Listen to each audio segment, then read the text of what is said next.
Fala galera, sejam todos muito bem-vindos a mais um episódio aqui do nosso podcast Grana Fitness. E eu queria começar pedindo já pra você deixar um like aqui, se inscrever no canal e compartilhar esse podcast aí com mais pessoas, tá? O papo de hoje é bem interessante e é sobre qual o momento certo para formar uma equipe e como liderar. Eu presa versus empresa. E tô aqui hoje com o Caio e com a Nath pra gente bater o papo de hoje. Esse falar um pouquinho. É muito bom, né? Sim, tem muita gente que tem dúvida. Nossa, muito Você que tá começando agora, empresa, eu presa, vamos falar um pouquinho sobre isso. O Caio vai trazer, né? o Caio vai trazer a experiência dele em relação a isso. Vamos conversar. Exatamente, gostei hoje. Bianca começou numa confiança hoje. Top. É só porque ela é líder do time, ela tá confiante em falar sobre isso. É que ela tá sem o fone. Eu tô mais segura aqui pra falar. Vamos lá, por onde Bora. começamos então pra ajudar esse pessoal? Lembrando que mesmo que você não tenha, mas então não é pra mim, eu não tenho empresa, eu trabalho como autônomo, eu sou um profissional liberal, eu sou um personal trainer, um nutricionista, um médico, um fisioterapeuta, acho que esse papo não é pra mim, não tenho e nem tenho interesse. Tem gente que fala em criar uma empresa, né? Então vamos começar, acho que por aí, né? Por onde que você acha que a gente pode começar? Eu acho que assim, o que seria... A gente poderia começar assim, qual que é a diferença, né? Tipo, sempre... Todo mundo pode ser considerado uma eu presa? Todos os profissionais que estão ali, né, atuando pra trabalhar com o público, assim, pode ser considerado uma eu presa nesse sentido? Eu acho que a gente pode, assim, ó, a gente tá falando sobre eu presa, né? Até não existe esse termo, é só uma brincadeira, mas eu presa e empresa. Mas por que a gente coloca essa divisão do eu presa e empresa? Porque no final das contas, mesmo a pessoa sendo uma pessoa única, ou seja, só ela atende, né? Ela é a pessoa que recebe, ela é a pessoa que atende, ela é a pessoa que presta o suporte, ela é a pessoa que... Faz o financeiro. Ela é a pessoa que pensa nas melhorias, ela é a pessoa que faz tudo, né? Ela é uma empresa, porém toda centralizada em cima dela, de uma única pessoa, né? Sim. Eu presa. Então, assim, por que a gente tá trazendo esse conceito? Porque mesmo que tenha esse cenário, a pessoa tem que entender que ela sim é uma empresa. Ela sim é uma pessoa, é um vendedor, uma vendedora, né? Você pega personal trainer, ele é um vendedor. Afinal de contas, ele vende a hora, ele vende o serviço, ou ele vende o produto, né? Sim. Como nós, a gente vende nosso produto hoje e nossa assessoria. Academia eu sou dono de academia, eu não sou vendedor. Claro que é, você vende para o plano ou vende o acesso ao estabelecimento, né? Médico, mesma coisa, nutricionista, fisioterapeuta. Então, no final das contas, todo mundo que exerce uma profissão remunerada é uma empresa e é um vendedor. Seja de hora, seja de serviço, seja de acesso, né? De qualquer coisa nesse sentido. Então, assim, o intuito de hoje é a gente trazer esse conceito e falar para a pessoa começar a abrir os olhos, fazer a pessoa entender e aprender a abrir os olhos para qual deve ser o caminhar dela ao longo desse processo. Afinal de contas, sendo eu presa, ela tem um crescimento muito limitado. Tanto em termos financeiros, quanto em termos de horas e por aí vai. Que vai até o duplo sentido mesmo. Realmente, se for só a pessoa eu presa, ela vai literalmente ficar eu presa. Vai né? ficar... Exato. Vai ficar eu presa por muito tempo. Vai então, ficar. ela tem que ter esse pensamento a longo tempo, a escala, né? Que a gente sempre fala aqui. Tem que ter esse pensamento escalável. Senão, literalmente, ela vai ficar eu presa. Exato. Eu presa naquele valor, que ganha, eu presa no... Travado naquilo. Exatamente. E ela pode também querer... eu quero crescer um pouquinho, até eu quero um número X, né? Eu quero ter clareza de onde eu quero chegar e talvez para chegar nesse lugar que você queira, né? Em termos financeiros, eu quero atingir um tal patamar, um tanto número de clientes. Talvez você precise de 2 pessoas, talvez você precise de 3, talvez você precise de 5, talvez você precise de 10, talvez você precise de 1000. Vai depender muito da característica do seu negócio, qual é a sua sede, qual é a sua ganância, né? No sentido positivo. É até uma analogia, tipo assim... se você pega um piloto de avião, né? Imagina só, você comprou uma passagem de uma companhia aérea, foi viajar. E aí você tá viajando, e aí, de repente, você tá lá nos ares já e tudo, curtindo, esperando, né? O avião já decolou, já tá lá a 10 mil pés de altura, dali a pouco vem o piloto servir o cafezinho, né? O que você pensa na hora? Piloto servindo um cafezinho, o que você vai pensar na hora? Alguma coisa tá errada, quem que tá pilotando? Quem que tá pilotando o avião?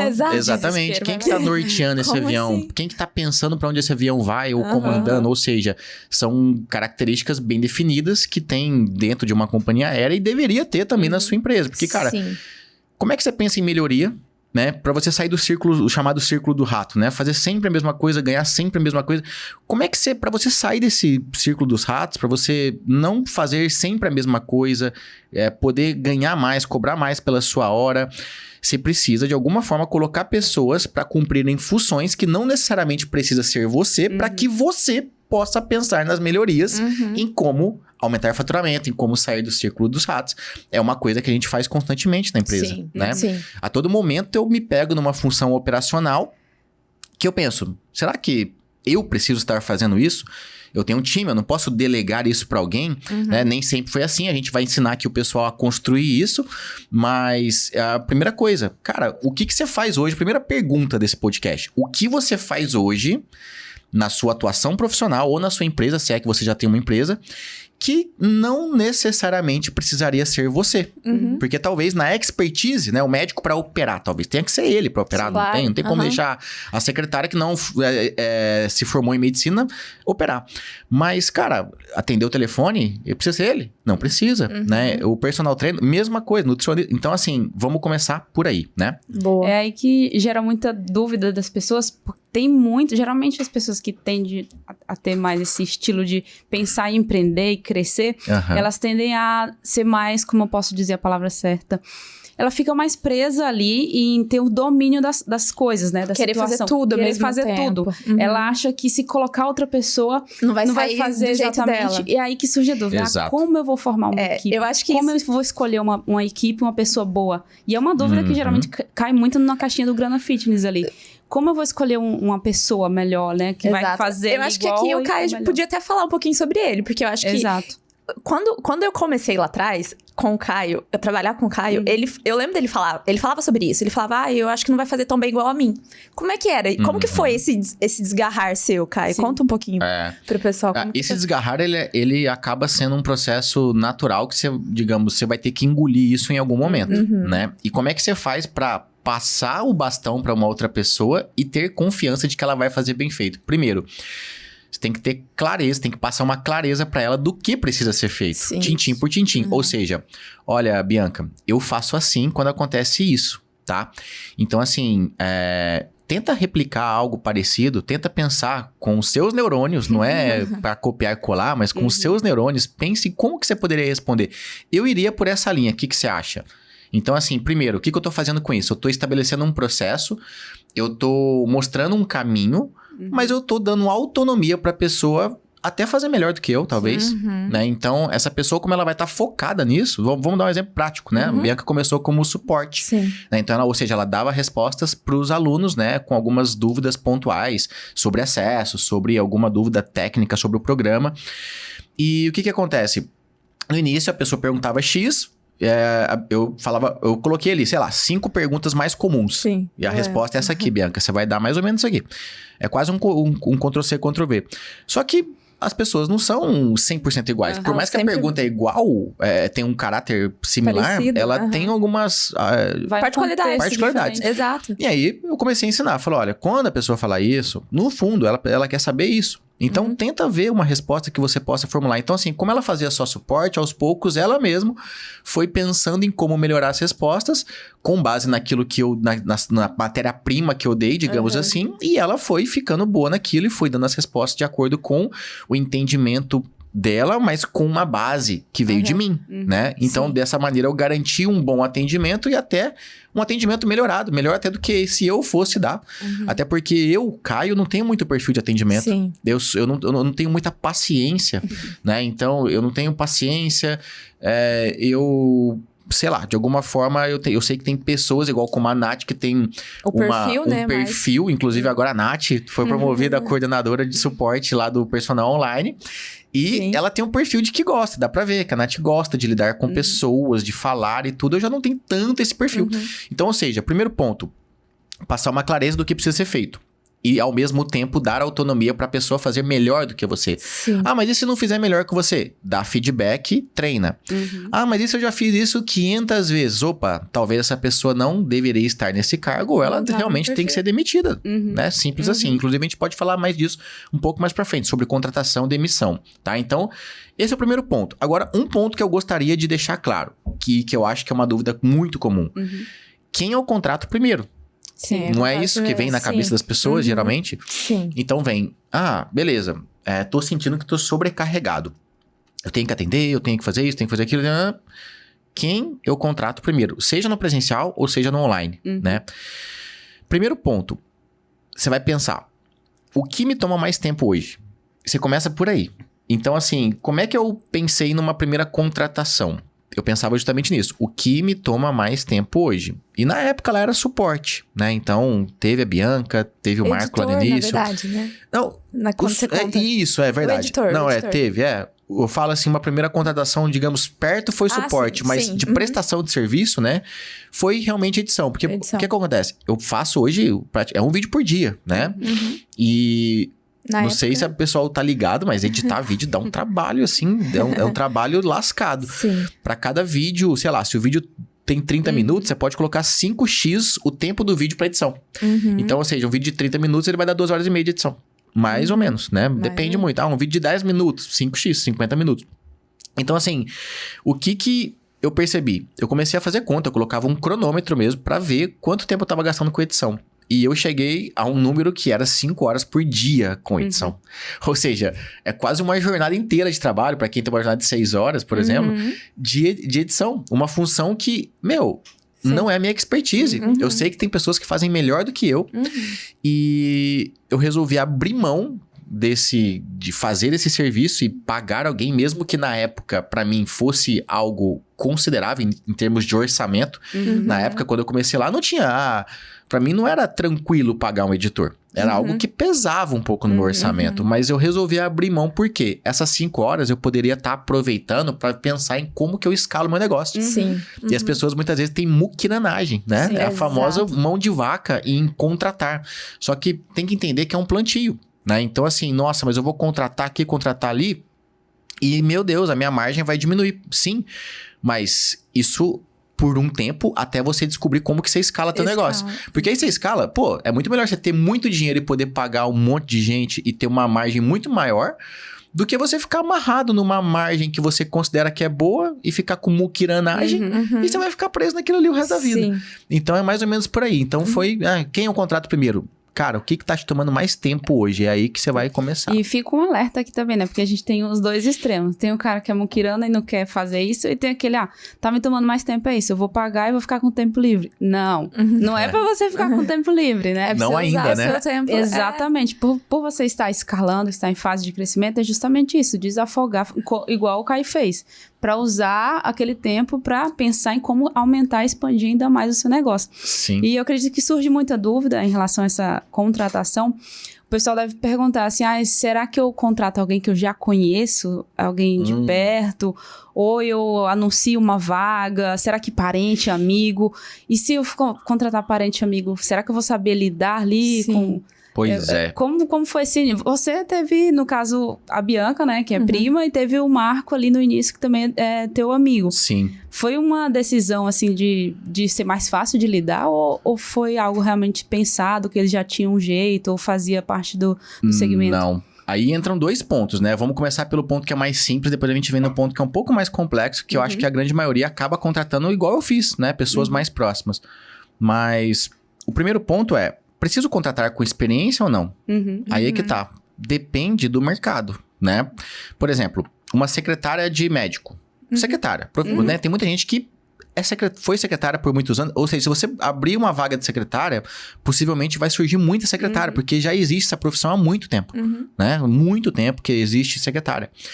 Agora, no nosso caso, que é um meio digital... né? Não é algo que é fácil de encontrar, né? Pelo menos não era. Agora tá ficando mais fácil. Mas lá, vamos colocar 5 anos atrás, que parece pouco, mas 5 anos no digital é uma eternidade. Exato. Lá nos primórdios, lá não tinha gente que entendia sobre marketing digital. Tanto é que quando eu trouxe a Bianca pra explicar o que eu fazia, ela não entendia nada que eu falava, eu acho. Mostrando uns vídeos pra mim, eu ficava assim, gente, o que é isso? O que tá acontecendo? Exato. Então, assim, não sabia nada. Não tinha profissional preparado. Então, logo, eu teria que pegar pessoas com vontade de crescer, que queriam crescer, que precisavam trabalhar e ensinar.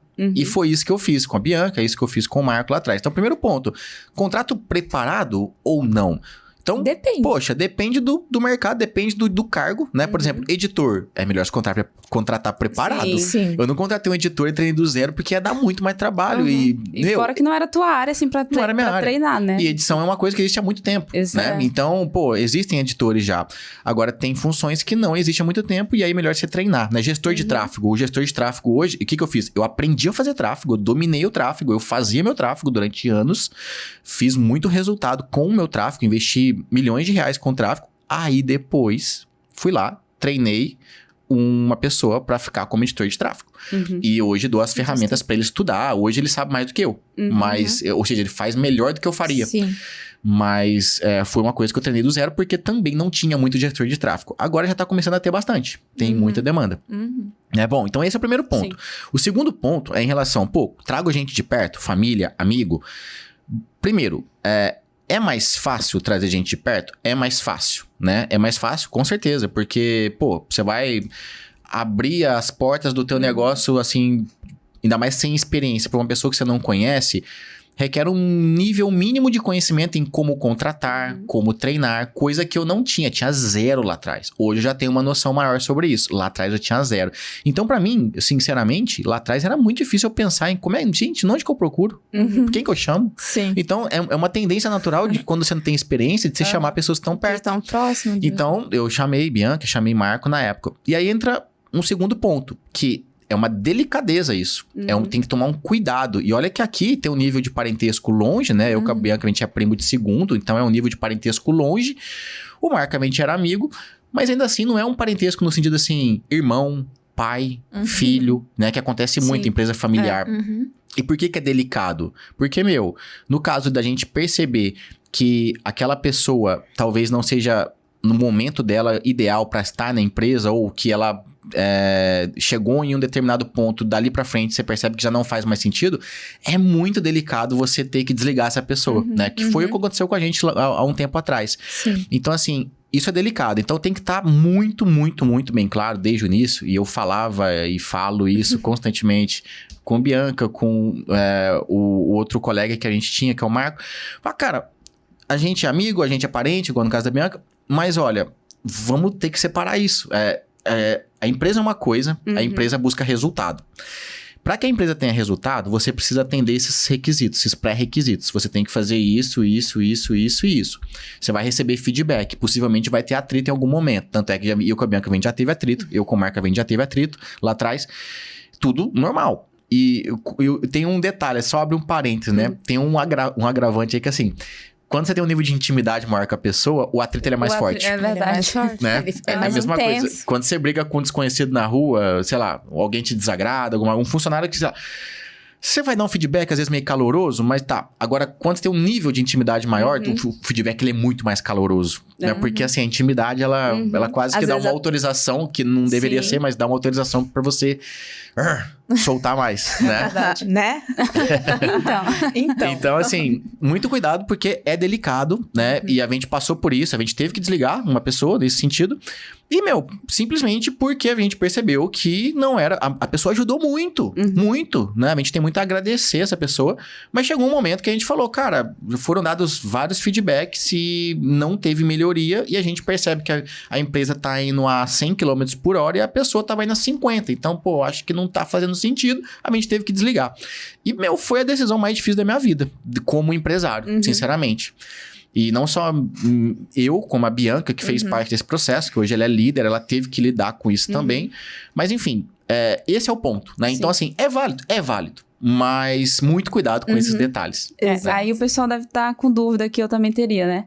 Como eu faço já para conciliar e separar isso? Já faz um contrato ali de início, já contrato CLT, será? Ou eu faço um PJ, uma prestação de serviço com essa pessoa, para poder já de início ir separando isso, né? E ter esse vínculo de pessoal, se a pessoa contratar uma pessoa mais íntima, né? E esse contrato de empresa, entendeu? Ó, é isso, a gente vai fazer assim, dessa forma e... Exato. Sim. Assim, CLT ou PJ, né? Esse é o grande ponto. Depende muito de como a empresa atua. Se é uma empresa onde exige, por exemplo, que a pessoa bata ponto, né? É um trabalho local. Ela tem que estar naquele estabelecimento de segunda a segunda, entrar às 8, sair às 9, ou às 9, sair às 6, sei lá, a hora que seja. Ela precisa ter um registro, né? Se ela tem um controle das horas trabalhadas nesse sentido, né? Com esse vigor presencialmente, uma exigência nesse sentido, sim, precisa ser CLT, né? Então existem... Agora, se não me falha a memória, nosso jurídico que lida com essa parte, mas se não me falha a memória, são 5 ou 7 pontos que caracterizam um vínculo empregatício, né? No caso de um processo e tal. Mas o grande ponto é muita clareza no início, de falar para a pessoa, falar, olha, existem os benefícios de você ser o CLT e existem também o ônus e o bônus de ser o CLT. Sim. PJ, existem os benefícios e também o ônus e o bônus. Questão de pagamento, também tem uma diferença ali, porque o CLT incide uma porrada de impostos que o colaborador nem vê a cor.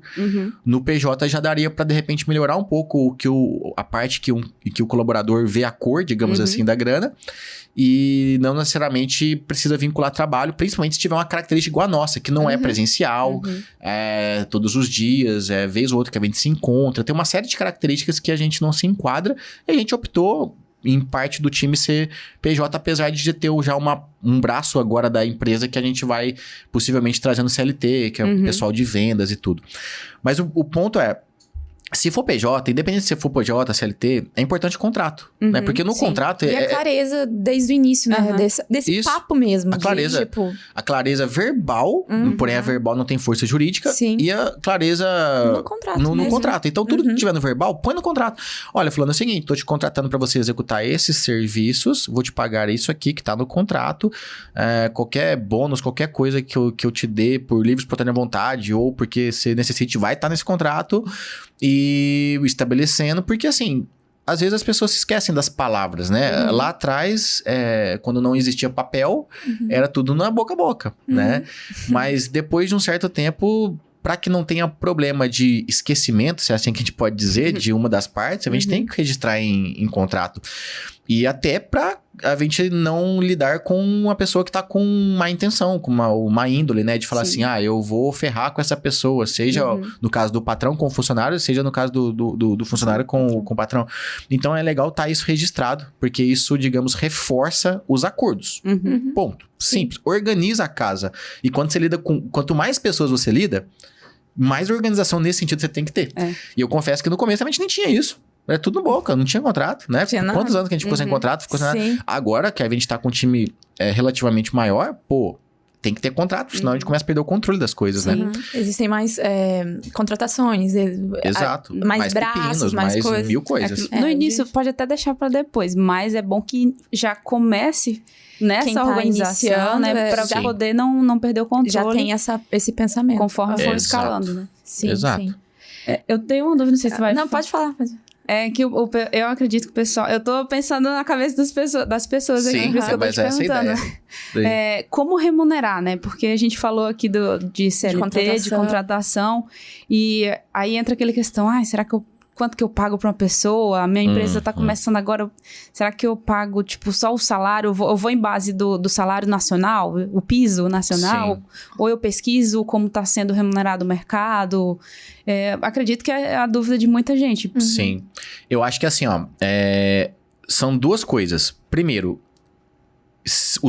uma parte fixa, isso aqui é muito particular de cada empresário. Mas como que eu penso como empresário? O funcionário, ele tem que ter a segurança de receber algo fixo. Seja ele PJ, CLT, ele tem que ter... Eu acho que o teor fixo, ou seja, faça chuva, faça sol, você vai ter aquilo na sua conta. Eu acho que isso traz segurança para o colaborador. E precisa ter isso. Esse fixo, ele deve sim ser baseado numa média de mercado, né? Você vê, nessa função, quem exerce essa função em outras empresas recebe quanto em média?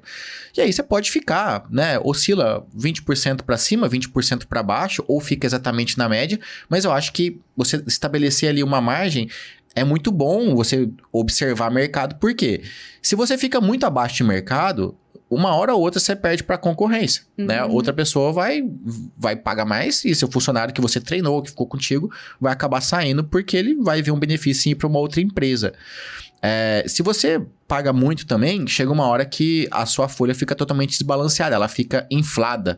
E aí você começa a ter dificuldade até de fazer novas contratações e de investir em outras coisas da empresa que deveriam estar tendo atenção e não estão tendo, porque a tua folha está extremamente inflada. E você precisa vender cada vez mais, performar cada vez mais para pagar a folha. Ou seja, você começa a correr, porque fora a folha, né, você tem N outros gastos que juntos eles começam a pesar. Então, o empresário ele tem que olhar para cada detalhe. A folha não pode estar inflada, os impostos têm que estar bem averiguados ali para, primeiro, não ter um pênalti em algum momento da justiça e também para não estar pagando imposto à toa. Porque, às vezes, tem muito detalhinho que a pessoa pode estar pagando imposto à toa.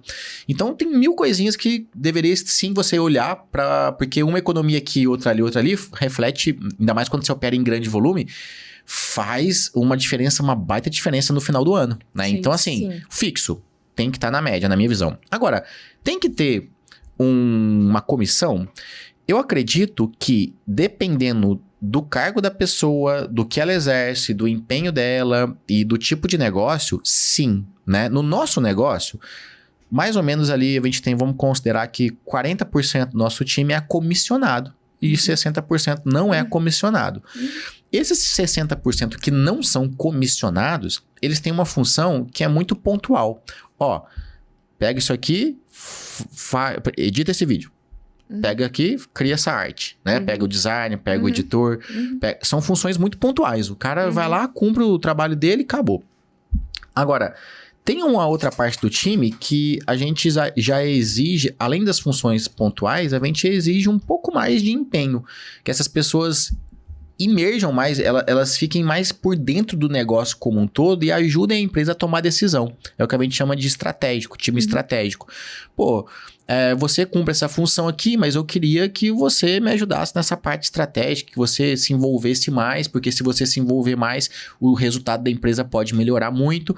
E esse pessoal, ou seja, que dá um pouco a mais do que simplesmente aquela função pontual que ela tem na empresa como para ela ganhar o fixo, essa pessoa merece sim uma comissão com base no desempenho. Ou seja, a empresa desempenhou? Sim. Tem comissão. A empresa não desempenhou? Não tem comissão, até porque tem que ser meritocrático. Não adianta a empresa pagar por algo que ela não desempenhou. Então, assim, comissão, acho importante, principalmente para essa galera, porque senão você desmotiva também. Porque imagina só eu falar para você, Nath, né? A Nath e Bianca. Ó, é o seguinte, vamos trabalhar pra cacete nesse lançamento, no nosso próximo lançamento. A gente opera com lançamento, pra quem não sabe. E olha, vamos colocar uma energia, eu quero que vocês levantem para mim as objeções, eu quero que vocês levantem para mim todos os dados, vamos lá, façam além do normal de vocês, se empenhem. E aí lá na frente a empresa deu um super resultado, aí eu vou lá e bonifico vocês com o mesmo salário que vocês estavam recebendo para, digamos, não ter esse empenho a mais. Eu ia desmotivar vocês. Aí na próxima eu falar, vamos lá de novo, e vocês, mas eu tô aqui me matando não faz sentido. Não faz sentido. Então, se tem o resultado, pô, a pessoa, ela se motiva a fazer algo a mais, né? Sim. A gente, e nada de errado, todo mundo é movido por objetivos, por... A gente é um tanto animal nesse sentido, né? O cachorro só senta pra ganhar o biscoito. O cachorro só dá a voltinha, faz gracinha pra ganhar o petisco. Não adianta você você querer treinar um cachorro sem dar o biscoito. Não que nós, seres humanos, fôssemos agir igual o cachorro, mas a gente age sim por recompensa, né? Esse é o ponto. E aí, eu acho que aí entra também as questões das metas, né? Porque aí... Como que a gente pode, por exemplo, para que servem as metas da empresa? E aí tem até um tópico aqui. Para que servem as metas da empresa e como estimular os colaboradores a baterem as metas? Eu acho que é um pouco disso aí que você falou, né? De estimular e colocar... As metas são algo assim que... Aquela velha questão, se você não sabe para onde vai, qualquer caminho serve. Então a meta serve para quê? Olha, a gente tá indo para cá. Eu quero faturar tanto esse ano, a empresa tem que faturar esse número, ou ter esse número de clientes, ou às vezes não é faturamento também. Olha, esse ano eu aceito que a gente não cresça em faturamento, mas eu quero que a gente cresça em margem. E como é que a gente vai crescer em margem? Aumentando renovação, aumentando LTV, melhorando o produto. Não vou vender mais, mas eu quero vender... Não vou vender mais para novos clientes, mas eu quero vender mais para clientes internos. e não necessariamente eu quero crescer esse ano em faturamento. Pode ter essa estratégia também. Muita empresa tem essa estratégia, né? Tem empresa que nem lucro põe no bolso. Pega a Nubank. A Nubank não põe lucro, ela tá começando a dar lucro agora, né? A gente tá em 2023, há quanto tempo tem a Nubank? Sim. A Nubank operou no prejuízo até certo ponto. Por quê? Porque quando ela começar a dar lucro, vai ser estrondoso, né? Então, assim, cada empresa tem uma estratégia. Então, assim, meta serve para você nortear o time. Porque senão, fica aquele negócio de, vamos trabalhar mais, mas trabalhar mais para quê? Para chegar onde... como que eu vou saber se o meu trabalho a mais rendeu? Como eu vou saber se eu vou ter a comissão ou não? Se não tiver a meta, como é que você vai saber? Sim. Foi bom, foi ruim? Não.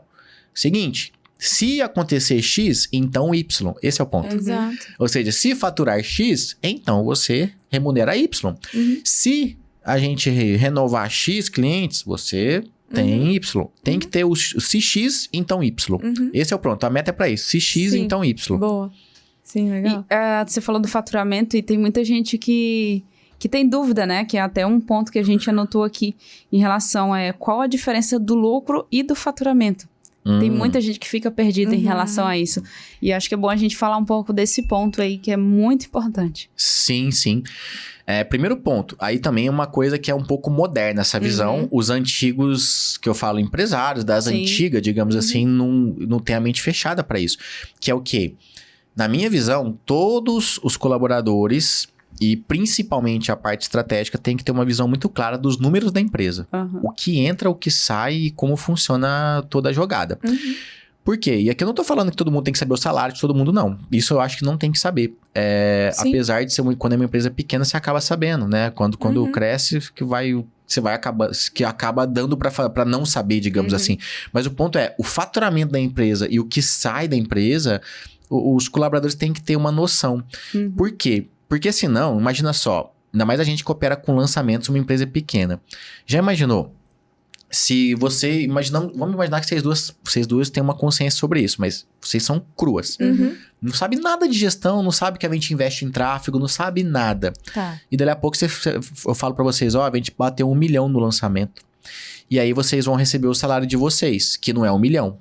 E aí vocês vão falar assim, mas peraí, tô até ganhando bem, tô gostando do meu salário, mas só isso. Faturou 1 milhão e tá me pagando isso. Ou seja, já gera um sentimento de injustiça, né?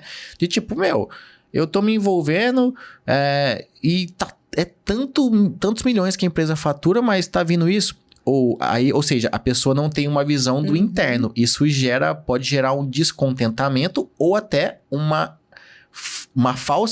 percepção ilusória da pessoa de que aquele 1 milhão vai pro bolso pessoa física do empresário, no meu caso, né? Sim. Então até brinco, né? Eu já brinquei em algumas palestras. Faturamos milhões e por que eu não comprei 2 Porsches e uma... Não, e não é nem questão, pode ser que uma hora compre, mas a questão é que até eu chegar a esse ponto, não é simplesmente pegar o dinheiro da empresa e converter em bens ou em PF. A minha PF não é rica. Minha FF tá bem, mas não é... A empresa é muito mais rica que a minha PF. Exato, né? aí tem essa diferença também do EPF e do PJ, né? Como separar isso, porque entra um pouco nisso daí que você tá falando. Exato, então assim... As pessoas têm essa... O que seria o lucro? De uma forma bem simples, né? Porque aqui a gente pode falar de lucro líquido e tal, mas o que é o lucro? Pode falar de prolabore, né? Mas o lucro...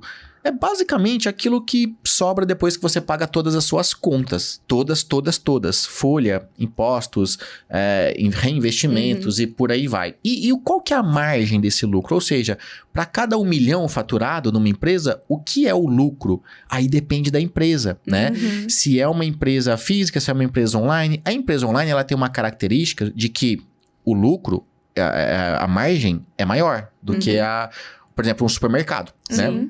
Mas vamos colocar que esse lucro, ele gira em torno, essa margem, né? Ela vai girar em torno de 20% a 60%. Depende muito do momento da empresa também. No começo, pode ser 80%. Quando a pessoa começa a empreender, ela pode ter uma margem de 80%, porque ela não tem muitos funcionários, ela não paga muito imposto, ela não tem que lidar com N coisas que depois de um certo tempo, por exemplo, hoje, a gente tem assessoria jurídica, a gente tem mastermind, a gente tem impostos, a gente investe alto em tráfego, a gente tem uma folha alta de pagamento, bastante funcionário para pagar. A gente tem vários tipos de prestações de serviços, né? Assessoria de imprensa.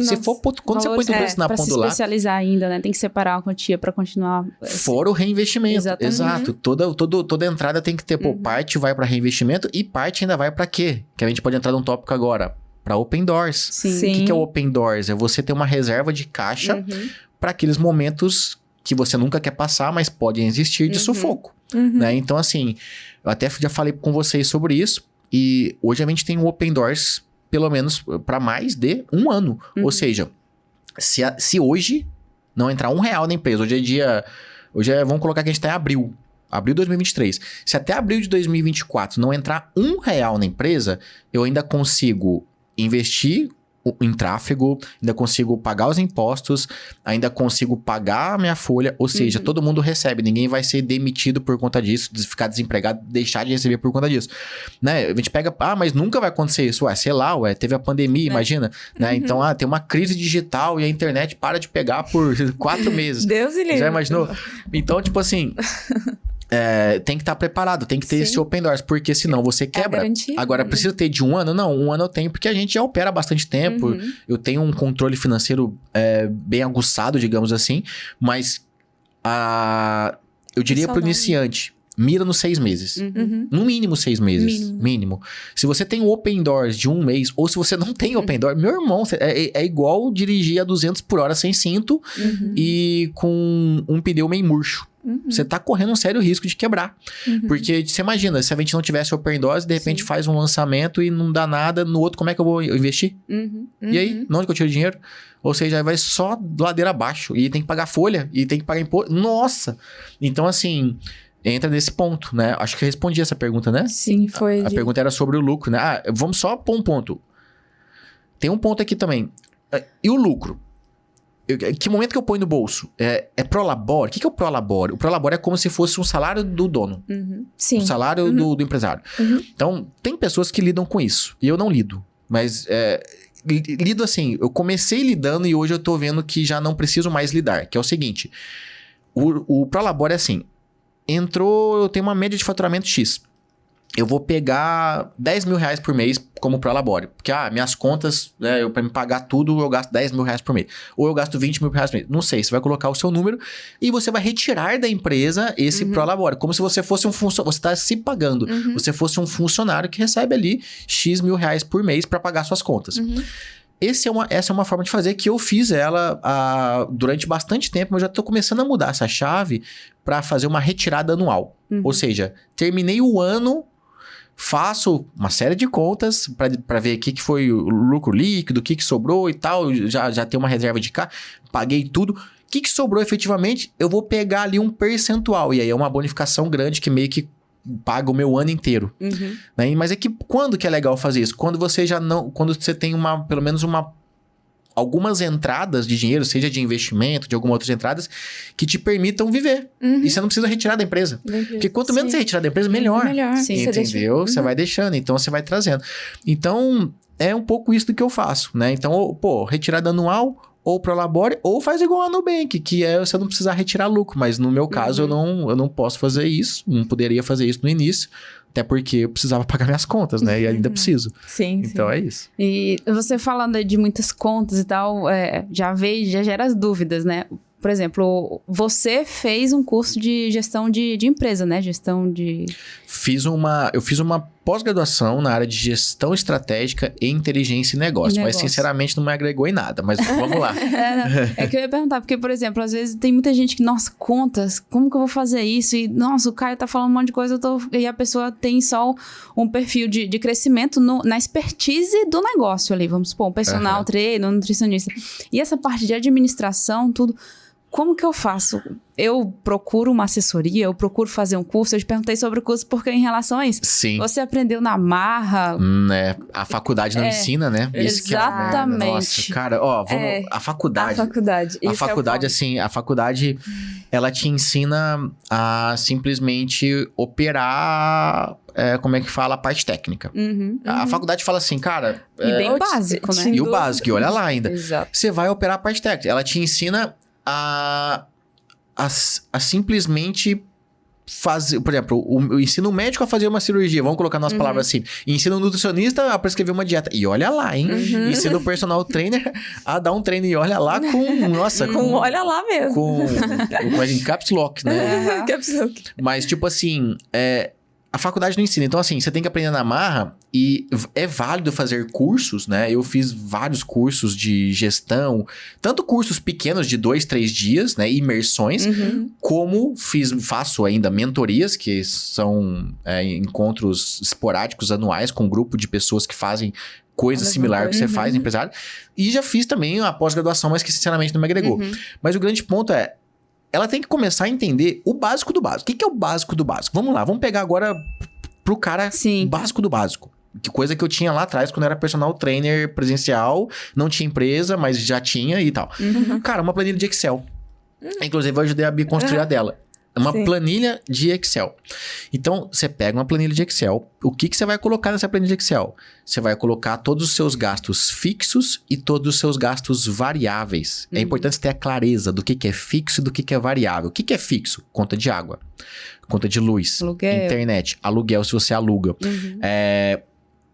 Gastos fixos, coisa que todo mês tá batendo na tua porta. Ou todo ano, né? Conselho, CREF. E por aí vai. Tudo.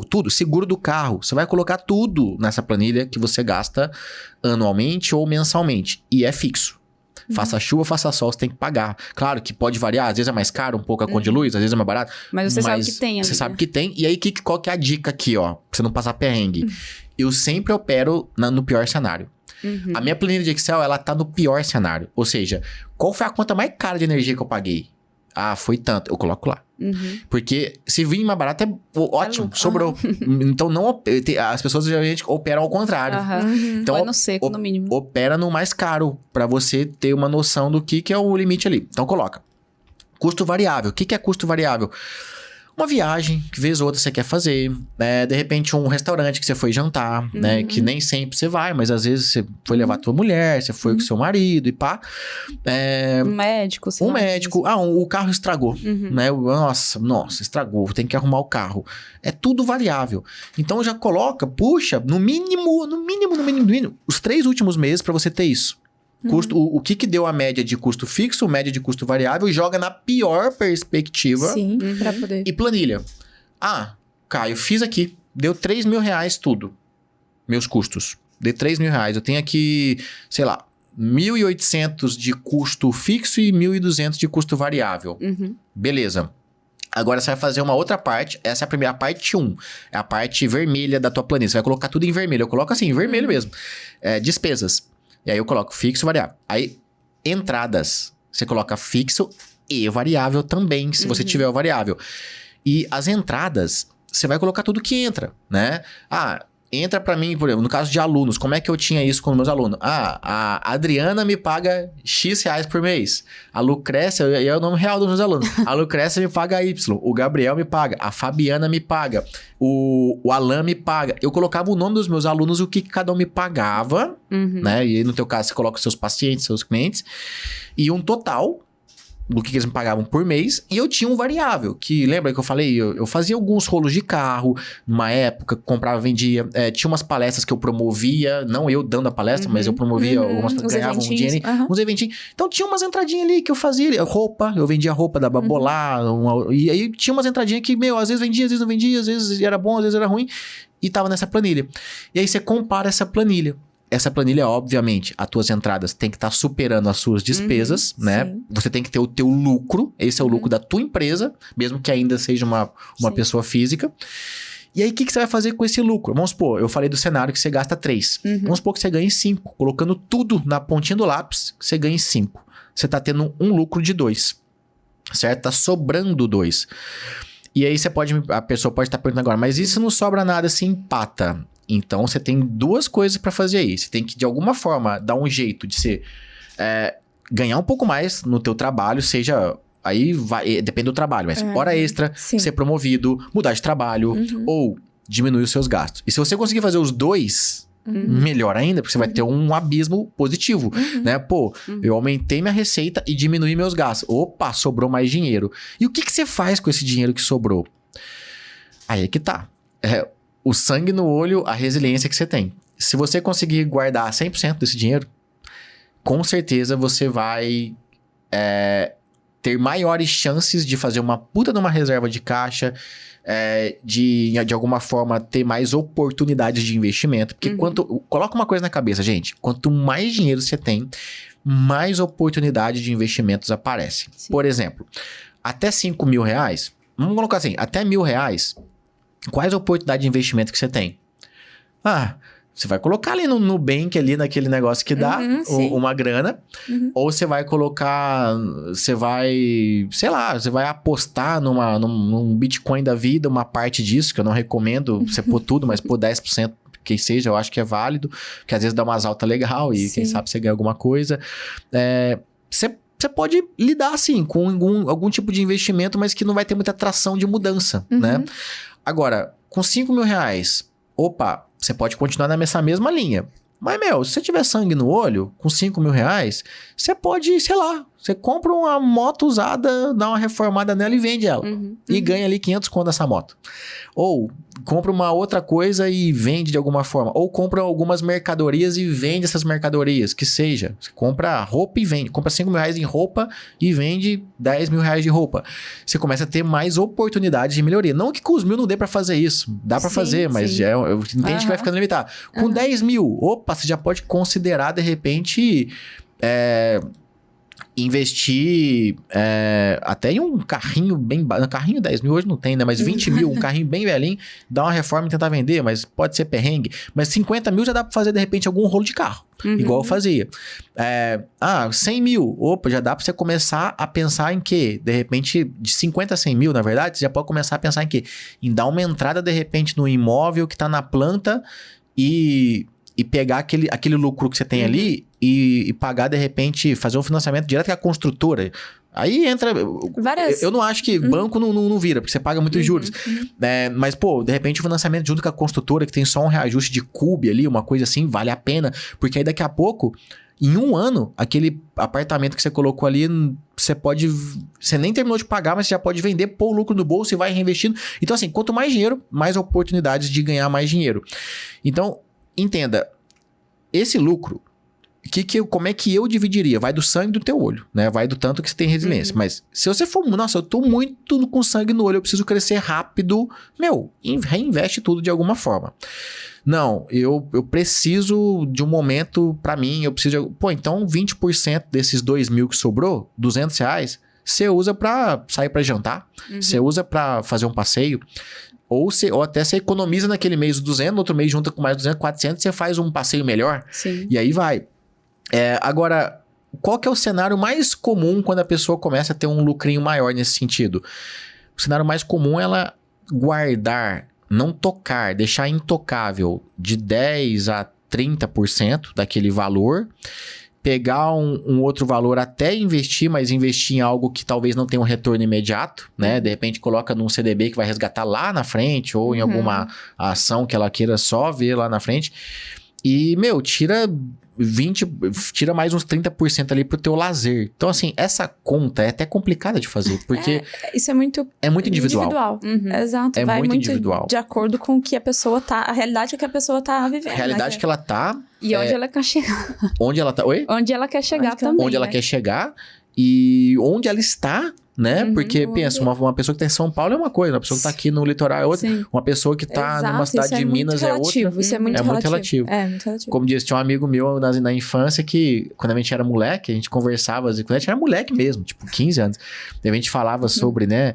Nossa, o que a gente vai ser, né? Quando crescer, nossa, o que a gente vai fazer, não sei o que. Tinha um amigo meu que toda vez que ele bebia, falava assim: ei, rapaz, aqui ó, quando crescer, você vai ver só, rapaz, eu vou comprar uns bezerros. Eu vou comprar uns bezerros, dali um tempo vender aqueles bezerros. Não, porque o Toninho lá, não sei de onde, comprou uns bezerros, rapaz. E aí, você compra um bezerro hoje por R$1.000, dali a pouco vira uma vaca, você vende a vaca, faz o leite da vaca. Ele tinha um negócio do bezerro. Então, assim, depende muito da situação, da cultura do lugar, né? Aqui, por exemplo, imóvel é uma coisa muito quente, né? Minas é gado, Minas é fazenda, é terra. São Paulo é muito...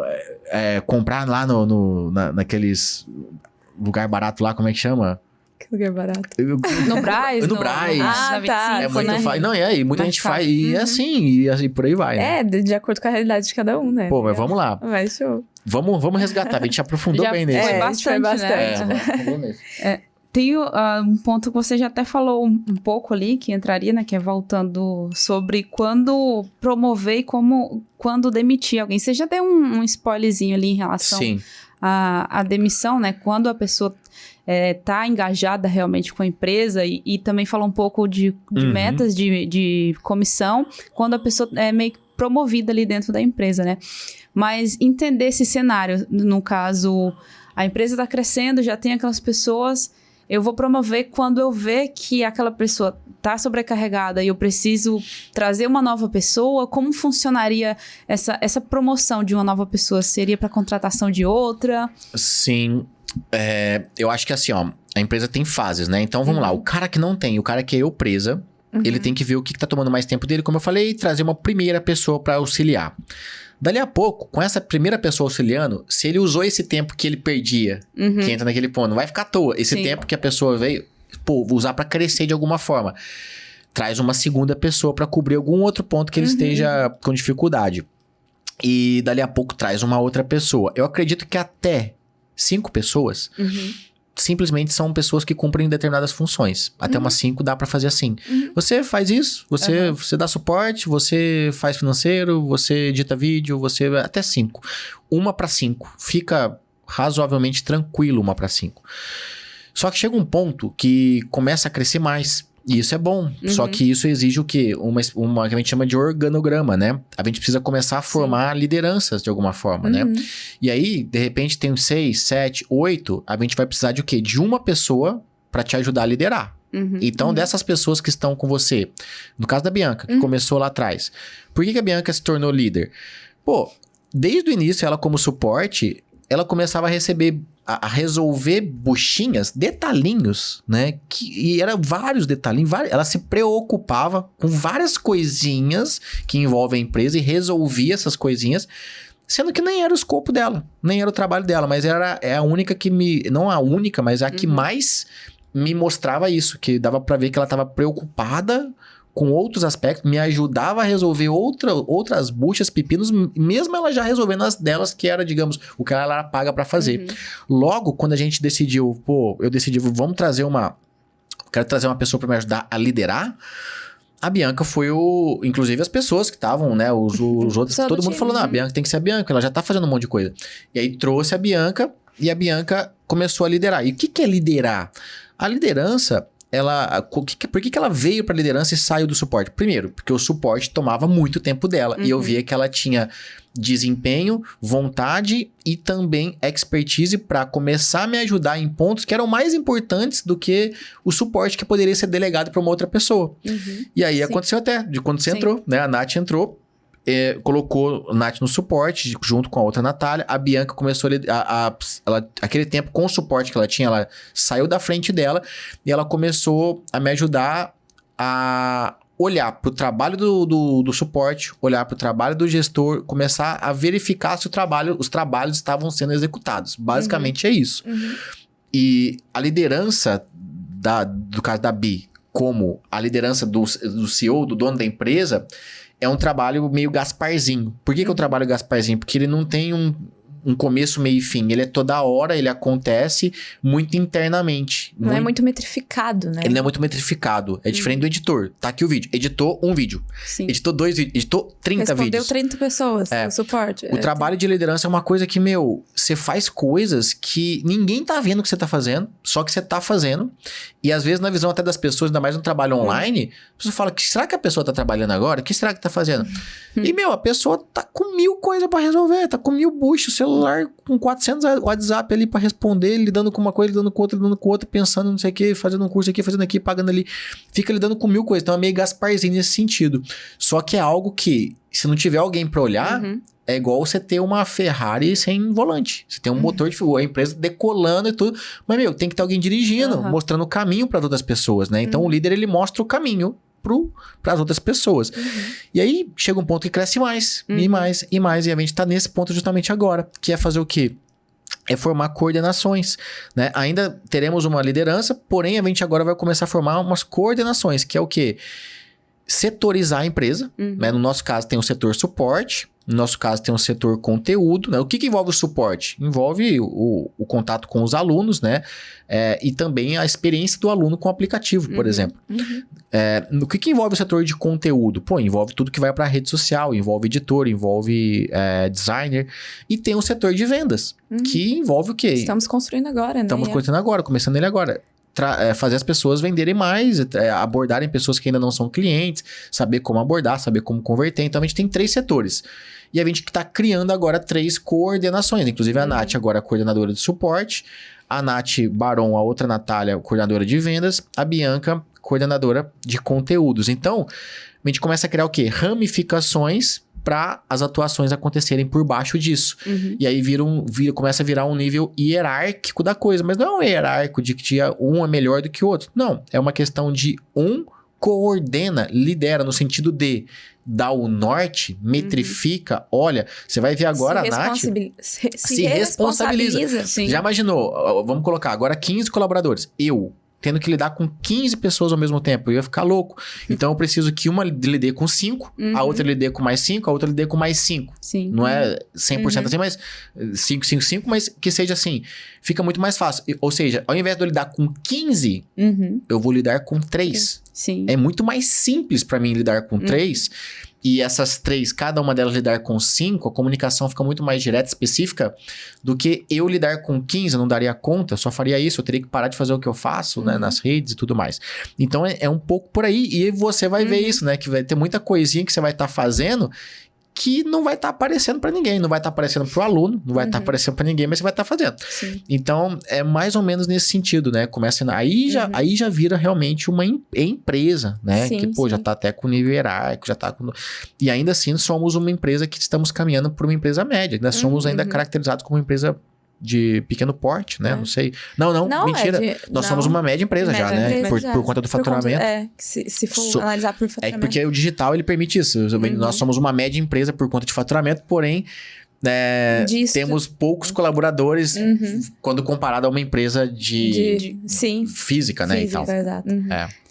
Mas legal, eu acho que isso é um norte para as pessoas que estão nos ouvindo. Sim, de visualizar. Eu acho que ramificações são importantes dentro de uma empresa e começar lá de trás por o que tá me gastando mais tempo, né? O que eu tô perdendo mais tempo e fazer essas operações ir acontecendo da melhor forma, né? De setorizar. Sim. Eu acho que quanto mais setorizado as coisas acontecem dentro de uma empresa, a excelência do trabalho ela fica mais, né, aguçada, tudo acontece de uma forma melhor e tal. Então, eu acho que isso é a empresa ter as metas, né? A missão e os valores, onde que ela quer chegar, deixar isso bem claro para todos, para quem tá chegando, né? Primeiro para a pessoa em si, para eu presa, depois para quem tá chegando, né? E tem que pensar o seguinte, o dono da empresa, o cara que vai começar o negócio, ele tem que pensar que a empresa tem que ser boa para se trabalhar, né? Sim. Como é que eu tenho que oferecer para vocês? Claro, tem que exigir, tem que colocar meta, a gente tem que realmente fazer acontecer. Mas, vocês têm que serem bem remuneradas por isso, justamente remuneradas por isso, e vocês têm que ter liberdade para trabalhar lá. Eu até falo que eu não gosto que me chame de chefe, de patrão, porque é um negócio, dá uma impressão de ser autoritário, né? Eu não me considero autoritário, eu me considero, assim, intenso, obcecado por resultado. Mas não autoritário, não. Porque, eu acho que tem que ter liberdade, tem que ter conforto. Se eu gosto, né, de liberdade para trabalhar e conforto, eu tenho que permitir que as pessoas também tenham isso. Agora, claro que eu, falando por mim agora como dono da empresa, a gente tá falando de, eu já tô começando a querer o quê? eu tenho mais e mais pessoas pra sim eu começar a tirar tempo mais livre pra mim, né? claro. Tem uma parte do meu dia que eu quero começar a deixar livre realmente, até pra minha cabeça funcionar melhor. Até ainda sou expert, então isso é uma coisa, até brinquei um dia lá na reunião, mas brinquei falando, uma hora eu quero trabalhar, sei lá, 4, 5, 6 horas por dia. Claro. Então, é algo que eu quero construir. Então, esse é o meu norte hoje. Você tá plantando pra isso, Tô plantando né? pra isso há muito tempo, né? Exatamente. Então, cada um tá num momento. Talvez a pessoa que tá entrando no nosso suporte agora, Sim. a gente teve uma contratação agora, essa pessoa tá lá no início da jornada, ela é uma pessoa que com certeza vai ter que correr muito atrás ainda em termos de trabalho, aprendizado, vai estar sendo, não é a melhor remuneração da empresa, mas aos poucos pode ser que venha a galgar, que é o seu caso, que já galgou 1 ano de empresa, já tá galgando um cargo, a Bianca já galgou cargo de liderança, ou seja, já tá sendo bem melhor do que antes, mas vocês correram, existe um tempo e um aprendizado aí. Com certeza. É um processo. E é um processo. E daqui pra frente, né? E a pessoa tem que ter... Toda pessoa que entra na tua empresa, ela tem que ter a nítida certeza de que lá é o melhor lugar pra ela estar e que ela tenha onde crescer. Sim. Senão ela desmotiva. É verdade. Eu, inclusive, comecei a empreender porque eu comecei a perceber que no lugar que eu tava eu não crescia. Então, é isso. Né? Eu acho que é isso. Nossa, Muito legal. bom. Muito bom esse papo. Eu acho que isso Foi uma aula, né? Foi uma aula muito interessante para as pessoas que estão começando mesmo. Ter essa visão do eu presa e empresa. Que momento mudar essa chave. Que momento construir esse... digamos, essa vontade de crescer mesmo, né? Com outras pessoas no time, ajudando e tudo. Eu acho que isso é um recado bem legal aí, final, pro pessoal. Exatamente. Desenvolver, Show. Acho estudar. que se você curtiu, dá o like, se inscreve no canal e a gente se vê no próximo episódio. Valeu, Muito pessoal. obrigada. Tchau, Tchau, tchau.